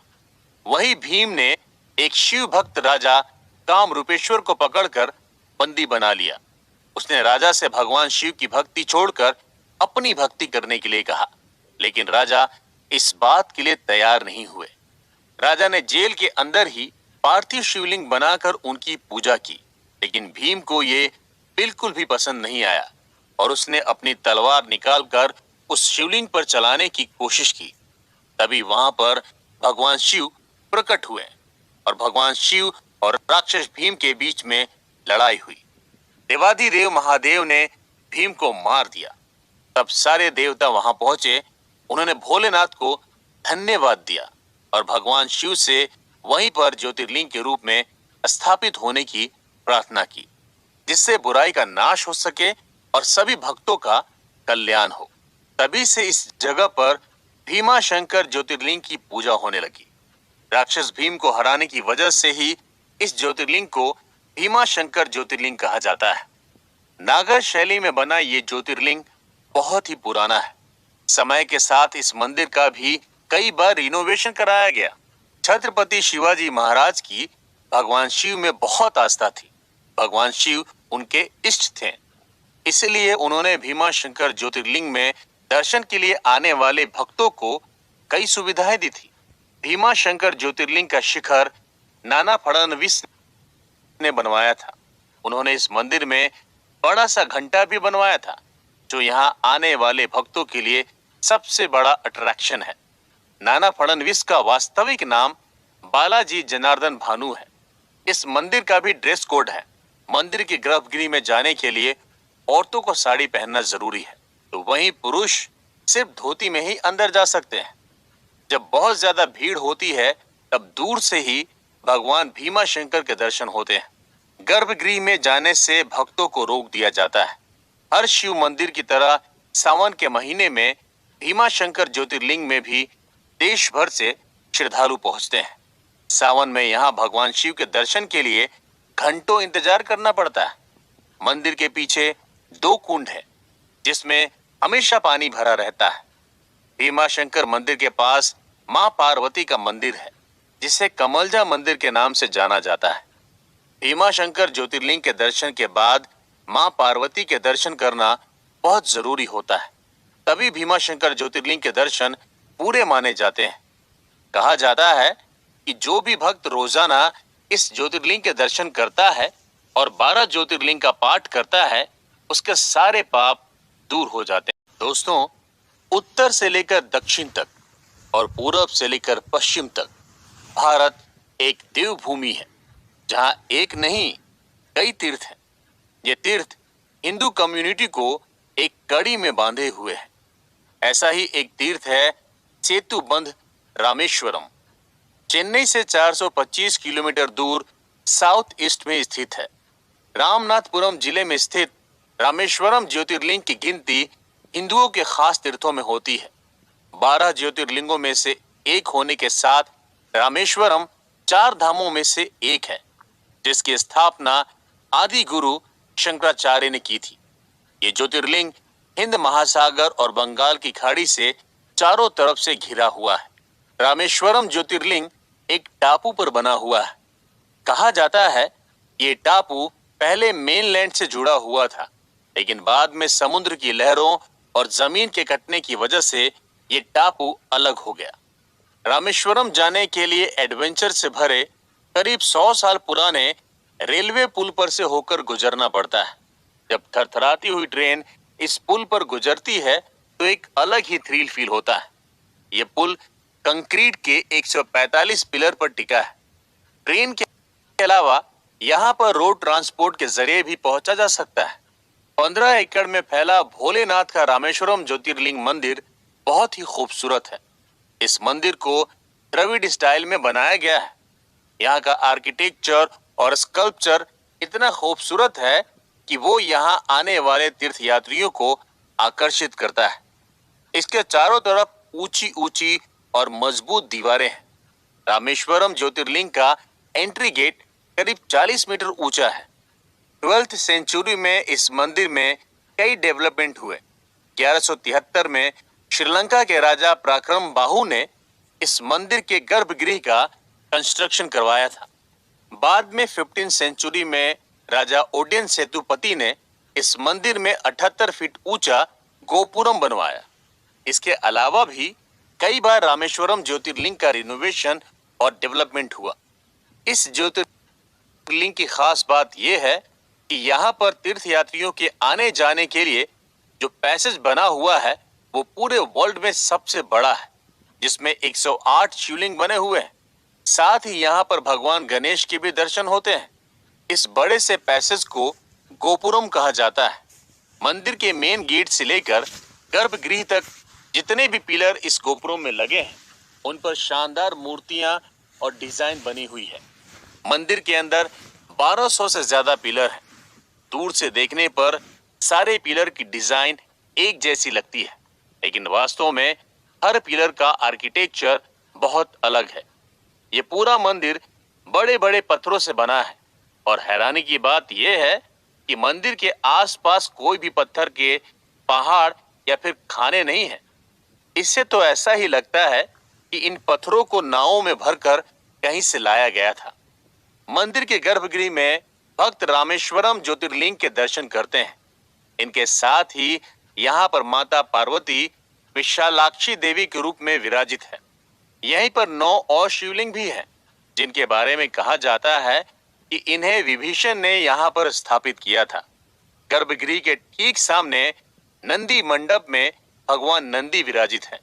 इस मंडप की ऊंचाई करीब 22 फीट लंबी है, करीब 12 फीट चौड़ी है और 17 फीट ऊंची है। रामेश्वरम ज्योतिर्लिंग परिसर में 24 कुएं हैं। ऐसा कहा जाता है कि इन्हें भगवान राम ने अपने तीर से बनाया था। इसी वजह से इन्हें बहुत ही पवित्र माना जाता है। इन कुओं के पानी से लोग नहाते हैं। ऐसा माना जाता है कि जो भी शख्स इन कुओं के पानी से नहाता है, उसे सारे पापों से मुक्ति मिल जाती है। दोस्तों, इस ज्योतिर्लिंग की कहानी रामायण काल से जुड़ी हुई है। पौराणिक कथा के अनुसार जब रावण ने माता सीता का अपहरण कर लिया था और उन्हें लेकर लंका चला गया था, तब भगवान राम सीता माता को ढूंढते हुए समुद्र के किनारे पहुंचे थे। जब भगवान राम रावण की लंका पर चढ़ाई करने वाले थे, उससे पहले उन्होंने भगवान शिव का रेत से शिवलिंग बनाकर अभिषेक किया था और शिव जी से रावण पर जीत हासिल करने के लिए प्रार्थना की थी। भगवान राम अच्छी तरह जानते थे कि रावण भगवान शिव का भक्त है और उसे हरा पाना इतना भी आसान नहीं होगा। हालांकि भगवान राम खुद भगवान विष्णु का अवतार थे, लेकिन उस वक्त वो एक इंसान के अवतार में थे, इसलिए उन्होंने भगवान शिव से जीत का आशीर्वाद मांगा था। भगवान शिव ने माता पार्वती के साथ भगवान राम को जीत का आशीर्वाद दिया था। तब भगवान राम ने शिव जी से वहीं शिवलिंग के रूप में स्थापित होने की इच्छा जताई थी, जिससे इस पृथ्वी पर लोगों का कल्याण हो सके। तब भोलेनाथ शिवलिंग के रूप में उसी जगह पर विराजित हो गए। भगवान राम ने उस जगह पर पूजा की थी और उन्हीं की वजह से शिवजी शिवलिंग के रूप में वहां पर स्थापित हुए थे। इसी वजह से इस जगह को रामेश्वरम ज्योतिर्लिंग के रूप में पहचान मिली। इस ज्योतिर्लिंग का नाम भगवान राम के नाम पर ही रखा गया है, इसलिए रामेश्वरम ज्योतिर्लिंग को रामनाथ स्वामी मंदिर भी कहा जाता है। ये जगह रामायण काल से जुड़ी हुई है, इसलिए यहाँ पर हर तरफ भगवान राम की कहानियां ही सुनने को मिलती है। हर साल लाखों श्रद्धालु रामेश्वर मंदिर दर्शन के लिए जाते हैं। सावन का महीना भगवान शिव को बहुत ज्यादा पसंद है। इस वजह से सावन में हर शिव मंदिर और ज्योतिर्लिंग की तरह यहाँ पर भी बहुत भीड़ होती है। यहाँ के बारे में ऐसी मान्यता है कि भगवान रामेश्वर के दर्शन करने और यहाँ पर अभिषेक करने से दुश्मनों पर भी जीत मिलती है, जिस तरह से भगवान राम को रावण पर जीत मिली थी। नॉर्थ में जिस तरह से काशी विश्वनाथ ज्योतिर्लिंग को बहुत माना जाता है, उसी तरह से साउथ में रामेश्वरम ज्योतिर्लिंग का विशेष महत्व है। यहाँ पर पानी में तैरने वाले पत्थर मिलते हैं। कहा जाता है कि ये वही पत्थर हैं जिनका पुल बनाकर भगवान राम और उनकी सेना ने समुद्र पार किया था। दोस्तों, रामेश्वरम ज्योतिर्लिंग का परिसर बहुत बड़ा है। यहाँ पर करीब 22 मंदिर हैं। इनमें हर मंदिर का खास महत्व है। यहाँ आने वाले श्रद्धालु इन मंदिरों में जाकर दर्शन जरूर करते हैं। यहाँ पर अग्नि तीर्थम भी है, जो रामनाथ स्वामी मंदिर के पास बने पूर्वी समुद्र तट को अग्नि तीर्थम कहा जाता है। कहा जाता है कि यहाँ पर स्नान करने से बड़ी से बड़ी बीमारियां दूर हो जाती है। यहाँ के पानी में ऐसा क्या है, इस मिस्ट्री को आज तक कोई भी सुलझा नहीं पाया है। रामेश्वरम ज्योतिर्लिंग को हमलों से बचाने और इसका ख्याल रखने में यहाँ की रियासतों का सबसे बड़ा योगदान था। आज भी रामेश्वरम ज्योतिर्लिंग त्रेता युग की हिस्ट्री और उसकी यादों को खुद में समेटे हुए है। दोस्तों, भगवान कृष्ण की नगरी द्वारका, इस जगह पर भगवान कृष्ण के साथ साथ महादेव का भी वास है। यहाँ पर भगवान शिव ज्योतिर्लिंग के रूप में विराजमान है। यहाँ पर भोलेनाथ के नागेश्वर अवतार के दर्शन होते हैं, जिन्हें नागेश्वर ज्योतिर्लिंग के नाम से जाना जाता है। नागेश्वर ज्योतिर्लिंग द्वारकापुरी से 17 किलोमीटर दूर बेट द्वारका जाते वक्त रास्ते में आता है। भगवान शिव का ये मंदिर 2500 साल पुराना है, लेकिन इस मंदिर का कई बार रिनोवेशन हो चुका है। द्वारका में भगवान शिव ज्योतिर्लिंग के रूप में कैसे स्थापित हुए, इसके पीछे एक बहुत ही इंटरेस्टिंग कहानी है। पौराणिक कथा के अनुसार हजारों साल पहले एक व्यापारी था। वो भगवान शिव का भक्त था। उसका नाम सुप्रिय था। सुप्रिय धर्म में बहुत ज्यादा विश्वास करता था और इसी वजह से अपनी कमाई का बड़ा हिस्सा लोगों को दान कर दिया करता था। वो व्यापारी हर किसी की मदद के लिए हमेशा तैयार रहता था, लेकिन सुप्रिय की शिव भक्ति राक्षस दारुक को बिल्कुल भी पसंद नहीं थी। राक्षस दारुक नहीं चाहता था कि कोई महादेव की भक्ति करे। वो चाहता था लोग उसे भगवान की तरह माने और सिर्फ उसी की पूजा करे। एक बार सुप्रिय अपनी नाव पर सवार होकर व्यापार करने के लिए कहीं जा रहा था। उस नाव पर और भी कई लोग सवार थे। राक्षस ने नाव पर हमला बोलकर सुप्रिय समेत कई लोगों का अपहरण कर लिया और सभी लोगों को जेल में बंद कर दिया। सुप्रिय तो शिव भक्त थे, इसलिए उन्होंने जेल में भी भगवान शिव की आराधना करनी शुरू कर दी।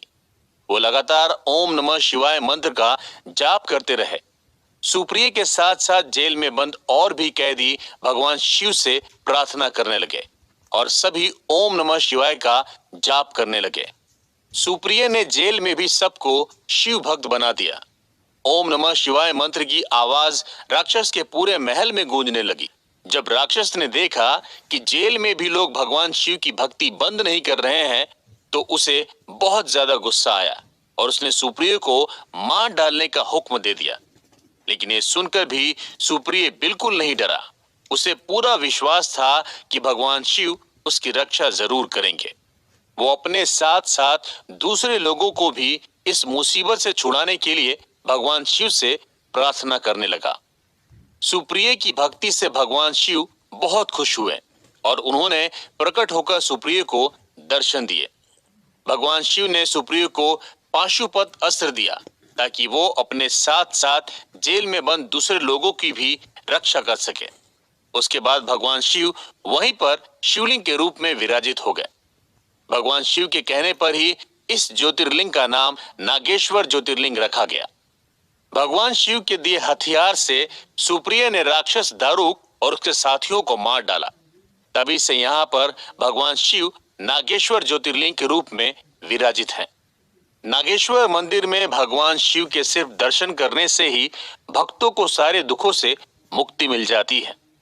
अगर नागेश्वर ज्योतिर्लिंग का सावन के महीने में विशेष पूजा और अभिषेक किया जाए तो उसका बहुत पुण्य मिलता है।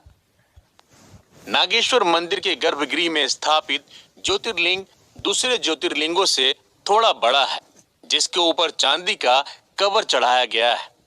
नागेश्वर ज्योतिर्लिंग पर फन फैलाए नाग देवता भी विराजित हैं, जिन्हें चांदी से बनाया गया है। जिन लोगों की कुंडली में काल सर्प दोष या फिर नाग दोष होता है, वो खास तौर पर इस मंदिर में आकर भगवान शिव का अभिषेक और पूजा करते हैं। ऐसा करने से उन्हें काल सर्प दोष और नाग दोष से मुक्ति मिलती है। इस ज्योतिर्लिंग में भी पूजा और कर्मकांड के दौरान धोती पहनकर ही अंदर जाने की परमिशन है। नागेश्वर मंदिर में शाम 4 बजे बाबा भोलेनाथ का श्रृंगार किया जाता है, जिसके बाद किसी को भी गर्भगृह के अंदर जाने की परमिशन नहीं होती है। लोग दूर से ही नागेश्वर ज्योतिर्लिंग के दर्शन करते हैं। यहाँ शाम 7 बजे आरती होती है, जिसके बाद रात 9 बजे मंदिर के दरवाजे बंद कर दिए जाते हैं। सावन के महीने में लाखों श्रद्धालु भगवान नागेश्वर के दर्शन करते हैं। कहा जाता है कि जो भी भक्त सावन महीने में मंदिर के अंदर बैठकर नागेश्वर ज्योतिर्लिंग की कहानी सुनता है, उसे सीधा मोक्ष मिलता है और शिव धाम में जाता है। जन्माष्टमी के दौरान भी नागेश्वर मंदिर में हजारों लाखों श्रद्धालु पहुंचते हैं। इसका कारण ये है कि पास में ही श्री कृष्ण की नगरी द्वारका है और जन्माष्टमी के मौके पर द्वारकाधीश के दर्शन के लिए देश ही नहीं बल्कि विदेश से भी कृष्ण भक्त आते हैं। इसी वजह से द्वारका आने वाले भक्त नागेश्वर ज्योतिर्लिंग दर्शन के लिए जरूर आते हैं। नागेश्वर मंदिर का आर्किटेक्चर बहुत ही खूबसूरत है और इसका परिसर भी बहुत बड़ा है। परिसर में भगवान शिव की ध्यान लगाए बैठे एक बड़ी सी मूर्ति भी है, जिसकी ऊंचाई 80 फीट है। यह मूर्ति मंदिर से करीब 3 किलोमीटर की दूरी से ही नजर आने लगती है। गुजरात में ही भगवान शिव का पहला सोमनाथ ज्योतिर्लिंग भी है, जहां से नागेश्वर ज्योतिर्लिंग की दूरी करीब 270 किलोमीटर है।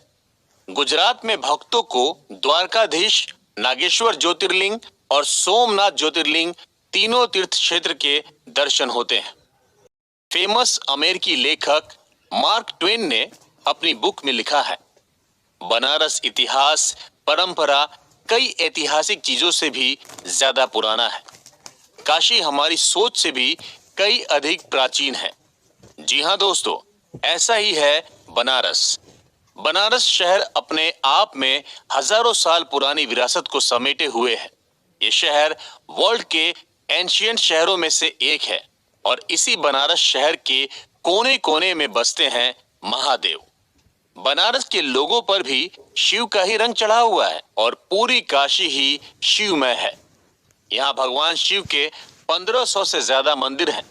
इसी काशी में गंगा नदी के किनारे पर भगवान शिव काशी विश्वनाथ ज्योतिर्लिंग के रूप में विराजित हैं, जो हिंदुओं के 12 ज्योतिर्लिंगों में एक है।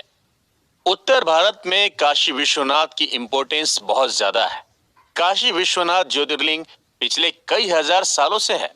ये एक ऐसा धाम है जिसे खुद भगवान शिव और माता पार्वती ने अपने लिए चुना था और काशी की रचना की थी। पौराणिक कथा के अनुसार जब महादेव और माता पार्वती काशी में आकर बसे थे, तो उनके साथ कई देवी देवता यहाँ पर आ गए, जिसके बाद काशी देवताओं का नगर बन गया। इसलिए काशी की जमीन पर रखा गया हर कदम तीर्थ है। यहाँ पर भगवान शिव के साथ साथ माता पार्वती के भी दर्शन होते हैं और मोक्षदायिनी माँ गंगा के भी। शास्त्रों और पुराणों में गंगा नदी को बहुत ही पवित्र माना गया है। माँ गंगा इंसानों को मोक्ष देती है। इसीलिए कहा भी जाता है कि जिसे अपने जीवन में मोक्ष चाहिए, उसे गंगा नदी में स्नान जरूर करना चाहिए। काशी विश्वनाथ हजारों सालों से साधु संतों का शहर रहा है। इस शहर को आदि गुरु शंकराचार्य, स्वामी रामकृष्ण परमहंस, संत एकनाथ, स्वामी विवेकानंद, महर्षि दयानंद सरस्वती और गोस्वामी तुलसीदास ने अपना बनाया। भगवान शिव की नगरी काशी साधु संतों के लिए मोक्ष की धरती है। काशी विश्वनाथ मंदिर की हिस्ट्री हजारों साल पुरानी है। चीनी यात्री फहियान 14th सेंचुरी में काशी आए थे और उन्होंने अपने ट्रैवलॉग में उस दौरान काशी की ग्लोरी के बारे में बहुत कुछ लिखा है। वहीं युआन च्वांग भी 7th सेंचुरी में काशी आए थे। तब उन्होंने यहाँ पर कई गुरुकुल, बौद्ध विहार और करीब 100 मंदिर देखे थे। अपनी ट्रैवलॉग में उन्होंने लिखा है कि उस समय काशी की ग्लोरी देखने लायक थी। 9th सेंचुरी में आदि गुरु शंकराचार्य ने काशी में संस्कृत स्कूल और गुरुकुल खोले थे और काशी को सनातन धर्म का केंद्र बना दिया था। लेकिन 11th सेंचुरी में मुगल्स के आने के बाद उन्होंने भारत के कल्चर और ट्रेडिशन पर हमला बोला। सोमनाथ ज्योतिर्लिंग के बाद काशी विश्वनाथ ही वो ज्योतिर्लिंग है जिन पर कई बार हमले हुए। हर बार इस मंदिर को तोड़ा गया, लेकिन हिंदू धर्म में आस्था रखने वाले राजाओं ने इस मंदिर को फिर से बनवाया। 11th सेंचुरी से लेकर 15th सेंचुरी के बीच इस मंदिर पर कई बार हमले हुए।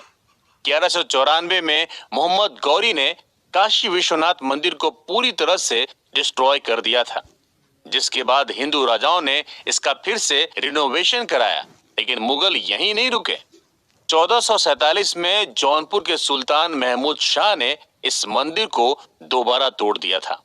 लेकिन 1585 में राजा टोडरमल ने इस मंदिर को फिर से बनवाने में वहां के पुजारियों की मदद की। 1662 में शाहजहां ने इस मंदिर को तोड़ने का फरमान जारी कर दिया था, लेकिन लोगों के विरोध की वजह से इस मंदिर को नहीं तोड़ा जा सका। शाहजहां ने काशी विश्वनाथ के 63 मंदिरों को तोड़कर गिरा दिया था। मुगल के बाद ईस्ट इंडिया कंपनी ने इस मंदिर पर अपना हक जताने की कोशिश की। भारत में आने के बाद ईस्ट इंडिया कंपनी के ऑफिसर्स ने इस पर कब्जा कर लिया, जिसे मालवा के राजा मल्हार राव होलकर ने छुड़ाने की बहुत कोशिश की, लेकिन वो कामयाब नहीं हो सके। उस वक्त वो इस मंदिर को रेनोवेट करा रहे थे, लेकिन काम बीच में ही रुक गया। बाद में 1777 में इंदौर की रानी अहिल्याबाई होलकर ने इस मंदिर का फिर रिनोवेशन कराया। उसके 300 साल बाद भारत के प्राइम मिनिस्टर नरेंद्र मोदी ने इस मंदिर का फिर रिनोवेशन कराया। 8 मार्च 2019 में इस मंदिर के दरबार का शिलान्यास किया गया था। दिसंबर 2021 में काशी विश्वनाथ मंदिर में विशाल कॉरिडोर बनकर तैयार हुआ था। साथ ही मंदिर में और कई काम करवाए गए। पुरानी शैली में मंदिर को बरकरार रखने के लिए कई कारीगरों ने दिन रात एक कर दिए। आज इस मंदिर की पूरी तरह से काया पलट हो चुकी है और इसके परिसर को बहुत बड़ा कर दिया गया है ताकि यहाँ आने वाले लाखों शिव भक्तों को किसी तरह की प्रॉब्लम ना हो। सावन के महीने में इस मंदिर की रौनक अलग ही होती है। देश भर से कांवड़ यात्री यहाँ पर भोलेनाथ को जल चढ़ाने के लिए आते हैं। काशी विश्वनाथ मंदिर में सावन में सबसे पहले जल चढ़ाने का अधिकार यदुवंशी चंद्रवंशी गोप सेवा समिति के लोगों को होता है। काशी में ये ट्रेडिशन 90 साल पुराना है। पहली बार इस ट्रेडिशन को 1932 में स्टार्ट किया गया था, जो कि आज तक चल रहा है। कहा जाता है कि 1932 में काशी में भीषण अकाल पड़ गया था। तब यादव वंशियों ने जलाभिषेक करके भगवान शिव को खुश किया था। भगवान शिव का जलाभिषेक होते ही बारिश भी शुरू हो गई थी, जो कि करीब 3 दिनों तक चलती रही थी और अकाल खत्म हो गया था। इसी वजह से यहाँ हर साल यदुवंशी ही सावन में सबसे पहले जल चढ़ाते हैं। मंदिर का गर्भगृह पूरी तरह से नया बन गया है। गर्भगृह और मंदिर की बाहरी दीवारों पर 60 किलो सोना लगाया गया है। शिवलिंग के आसपास की जलाधारी पर सोने की परत चढ़ाई गई है। गर्भगृह की दीवारें सोने से कवर की गई है। गर्भगृह के दरवाजे और चौखटों को सोने से मढ़ दिया गया है, जिसे प्राइम मिनिस्टर नरेंद्र मोदी ने बनवाया है। बनारस में 80 से ज्यादा घाट हैं, लेकिन इनमें सबसे खास है गंगा किनारे बना मणिकर्णिका घाट। इसी मणिकर्णिका घाट से मोक्ष की यात्रा शुरू होती है। यहाँ पर अंतिम संस्कार के लिए लाइन लगी रहती है। कहा जाता है कि मणिकर्णिका घाट को खुद भगवान शिव ने अनंत शांति का वरदान दिया था।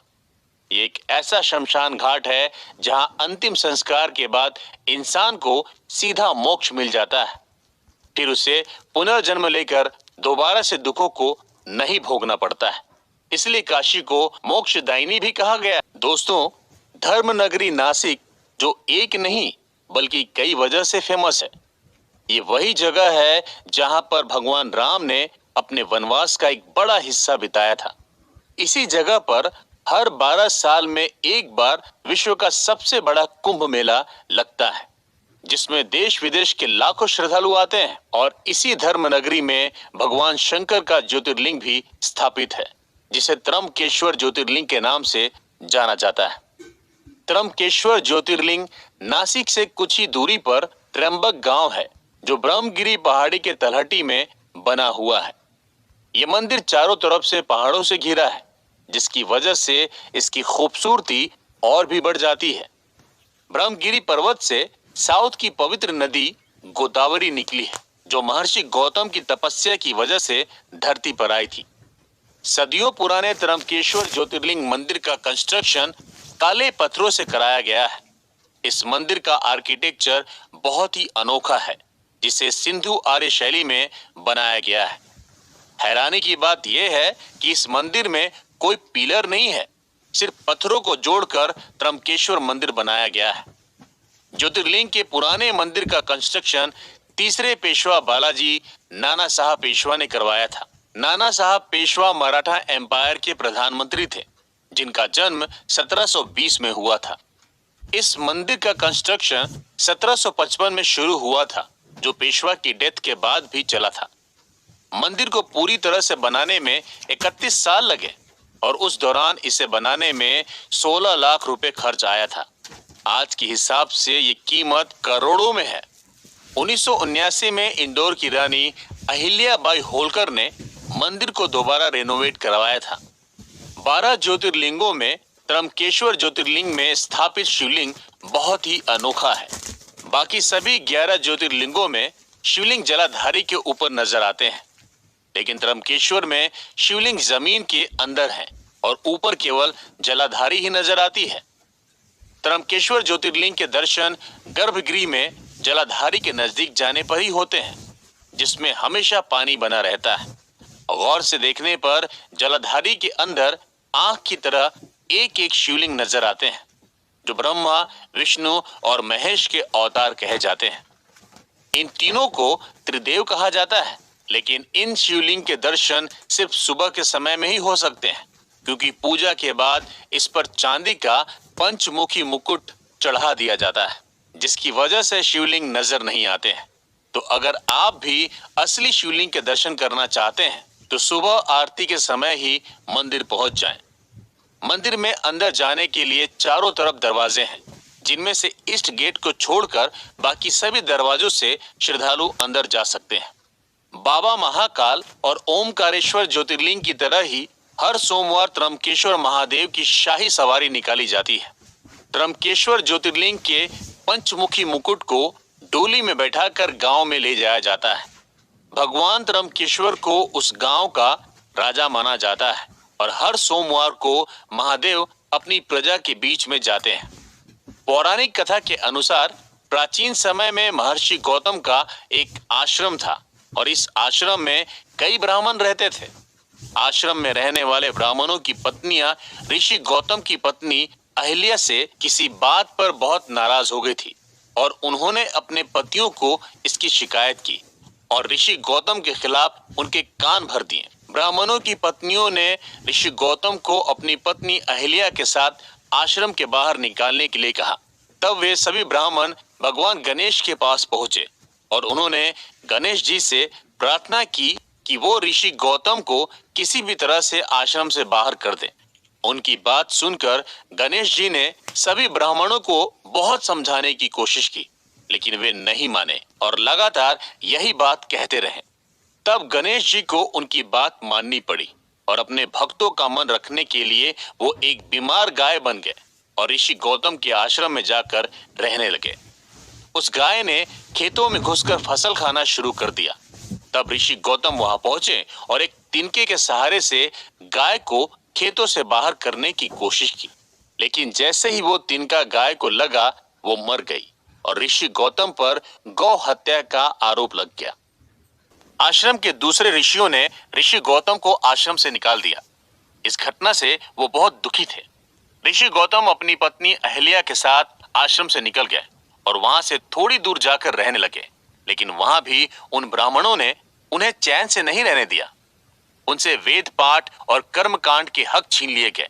गौ हत्या के पाप से बचने के लिए ब्राह्मणों ने उन्हें धरती का 3 बार चक्कर लगाने के लिए कहा। इसके साथ ही व्रत, पूजा पाठ और 1 करोड़ पार्थिव शिवलिंग का अभिषेक गंगा जल से करने के लिए कहा। ऋषि गौतम अपनी पत्नी अहिल्या के साथ धरती की 3 बार परिक्रमा करने निकल पड़े। साथ ही उन्होंने वो सारे कर्मकांड भी किए जो उन्हें बताए गए थे। इसके बाद ऋषि गौतम अपनी पत्नी के साथ भगवान शिव की भक्ति में लीन हो गए। दोनों की भक्ति से खुश होकर भगवान शिव ने उन्हें दर्शन दिए और उन्हें वरदान मांगने के लिए कहा। तब ऋषि गौतम ने भगवान शिव से कहा कि हे भगवान, मुझे गौ हत्या के पाप से मुक्त कर दिया जाए। तब भगवान शिव ने कहा कि तुम पर गौ हत्या का दोष नहीं है, तुम्हारे साथ छल किया गया था। भगवान शिव ने उन ब्राह्मणों को सजा देने की बात कही, लेकिन गौतम ऋषि ने इससे इनकार कर दिया और उन्हें माफ करने के लिए कहा। ऋषि गौतम ने भगवान शिव से उसी जगह पर ज्योतिर्लिंग के रूप में रहने की प्रार्थना की और तभी से यहाँ पर त्र्यंबकेश्वर ज्योतिर्लिंग की स्थापना हुई और तभी से ये मंदिर हजारों लाखों हिंदुओं की आस्था का केंद्र बना हुआ है। दोस्तों, देवों के देव महादेव जो इस दुनिया के कण कण में बसे हैं, हिमालय की गोद में बसे उत्तराखंड में हिंदुओं के कई रिलीजियस प्लेसेस हैं। इसी वजह से इसे देवभूमि यानी कि देवों की भूमि भी कहा जाता है। इसी देवभूमि में बने भगवान शिव के ज्योतिर्लिंग को केदारनाथ के नाम से जाना जाता है। केदारनाथ हजारों लाखों शिव भक्तों की आस्था का सेंटर पॉइंट है। इस जगह पर पहुंचना बहुत ही मुश्किल है। यहाँ पहुंचने के लिए ऊबड़ खाबड़ और पथरीले पहाड़ों से होकर गुजरना पड़ता है, लेकिन भगवान भोलेनाथ के भक्त अपने बाबा के दर्शन के लिए हर जोखिम उठा लेते हैं। यहाँ पहुंचने के लिए 16 किलोमीटर का सफर पैदल ही तय करना पड़ता है, जिसमें 5 से 6 घंटे का टाइम लगता है।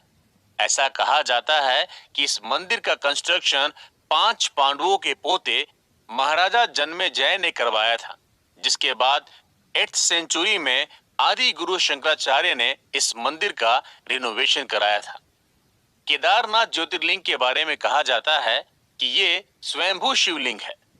केदारनाथ ज्योतिर्लिंग के एग्जिस्टेंस को लेकर 2 कहानियां कही जाती है। केदार माउंटेन पर 2 ऋषि रहा करते थे, जिनका नाम नर और नारायण था। कहा जाता है कि नर और नारायण भगवान विष्णु के अवतार थे और भगवान भोलेनाथ के परम भक्त थे। दोनों ऋषियों ने केदार पर्वत पर भगवान शिव के दर्शन के लिए तपस्या की।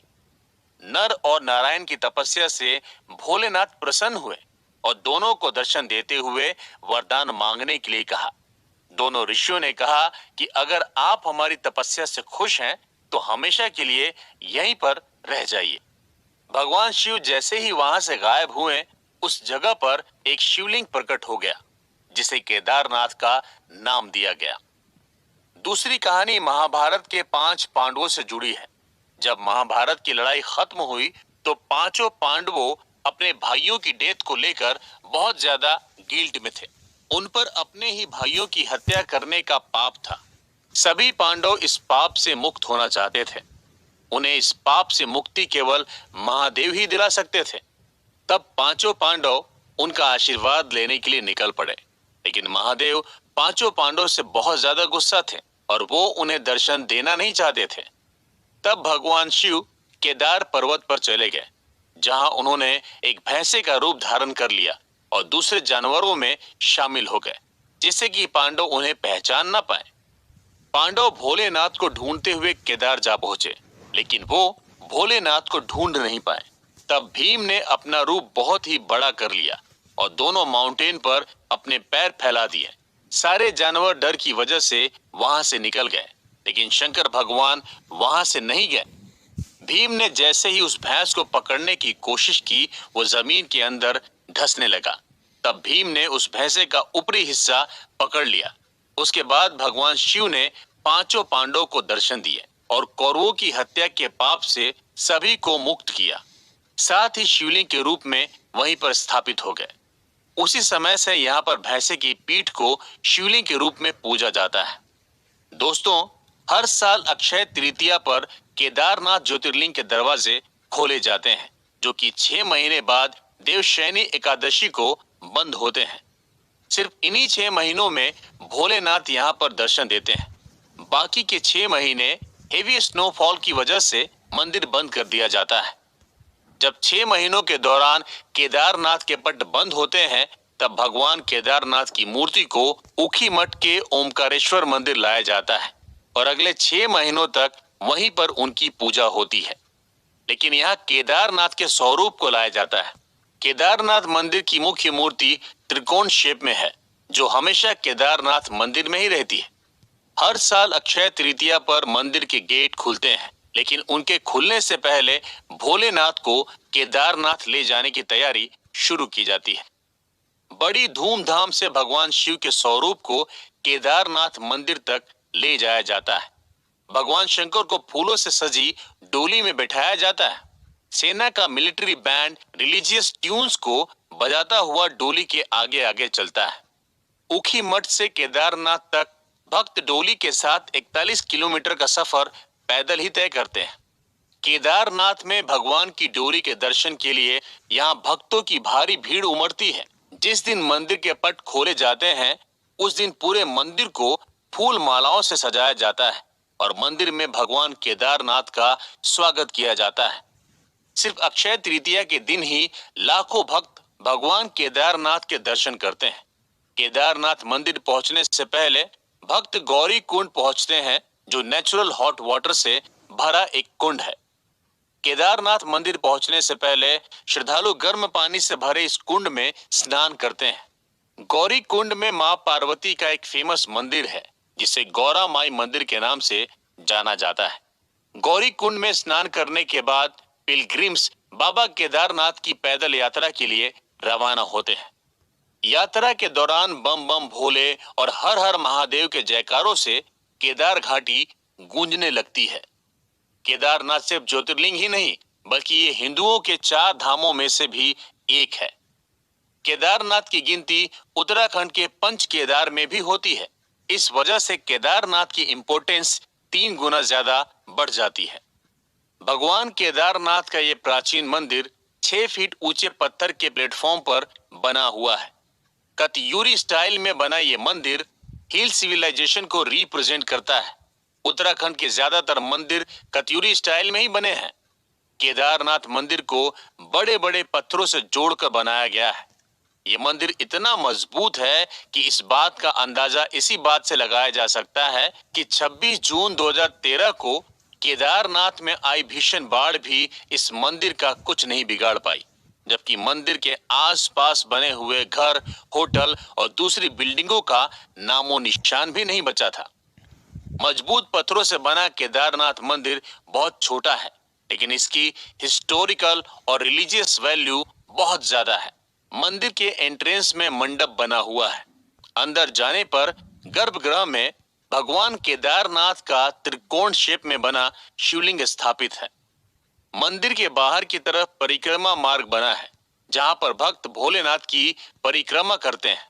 मंदिर परिसर में नंदी की बड़ी सी मूर्ति बनी है। बाबा के दर्शन के लिए यहाँ पर इतने ज्यादा लोग पहुंचते हैं कि उन्हें घंटों लाइन में लगकर इंतजार करना पड़ता है। यहाँ तक कि कड़ाके की ठंड में भी बाबा भोलेनाथ के भक्त दर्शन के लिए लाइन में लगे रहते हैं।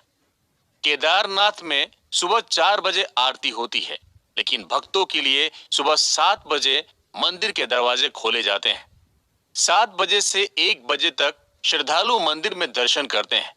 दोपहर 1 से 2 बजे तक भगवान को भोग लगाया जाता है। उसके बाद शाम 5 बजे तक मंदिर के दरवाजे बंद रहते हैं। शाम को एक बार फिर बाबा अपने भक्तों को दर्शन देते हैं। शाम 7:30 से 8:30 बजे तक रोजाना महादेव की आरती होती है। 5 मुख वाली भगवान शिव की मूर्ति का श्रृंगार किया जाता है और रात 8:30 बजे केदारेश्वर ज्योतिर्लिंग मंदिर को बंद कर दिया जाता है। मंदिर परिसर में ईशानेश्वर महादेव का भी मंदिर है। यहीं पर अमृत कुंड है। कहा जाता है कि इस कुंड के पानी को पीने से सभी तरह की बीमारियां दूर हो जाती है। केदारेश्वर मंदिर से कुछ ही दूरी पर मुकुंड भैरव का एक छोटा सा मंदिर है। कहा जाता है कि बाबा के दर्शन करने के बाद मुकुंड भैरव के दर्शन जरूर करने चाहिए। इनके दर्शन के बिना केदारनाथ की यात्रा अधूरी मानी जाती है। यहाँ से कुछ किलोमीटर की दूरी पर उमा महेश्वर का मंदिर है, जहां पर महादेव एक शिला के रूप में विराजमान है। केदारेश्वर मंदिर के कुछ ही आगे आदि शंकराचार्य की समाधि है। भक्त यहाँ आने पर इन सभी मंदिरों में जाकर दर्शन जरूर करते हैं, क्योंकि यहाँ मौजूद हर मंदिर की रिलीजियस इंपॉर्टेंस है। तो दोस्तों, केदारनाथ ज्योतिर्लिंग के दर्शन के बाद चलिए अब आपको कराते हैं 12 ज्योतिर्लिंगों में सबसे आखिरी घृष्णेश्वर ज्योतिर्लिंग के दर्शन। भगवान शिव के 12 ज्योतिर्लिंगों की महिमा अनोखी है। पूरे विश्व में भगवान शिव ही वो देवता हैं जो सबसे ज्यादा पूजे जाते हैं। उनके 12 ज्योतिर्लिंग शिव भक्तों के लिए वो जगह है जहां वो भोलेनाथ को खुद के करीब महसूस करते हैं। दोस्तों, घृष्णेश्वर ज्योतिर्लिंग महाराष्ट्र के औरंगाबाद डिस्ट्रिक्ट के वेरुल गांव में स्थित है। इस मंदिर के पास ही अजंता एलोरा की फेमस गुफाएं हैं। अजंता एलोरा की गुफाएं बड़ी बड़ी चट्टानों को काटकर बनाई गई है। अजंता में 29 गुफाएं और एलोरा में 34 गुफाएं हैं।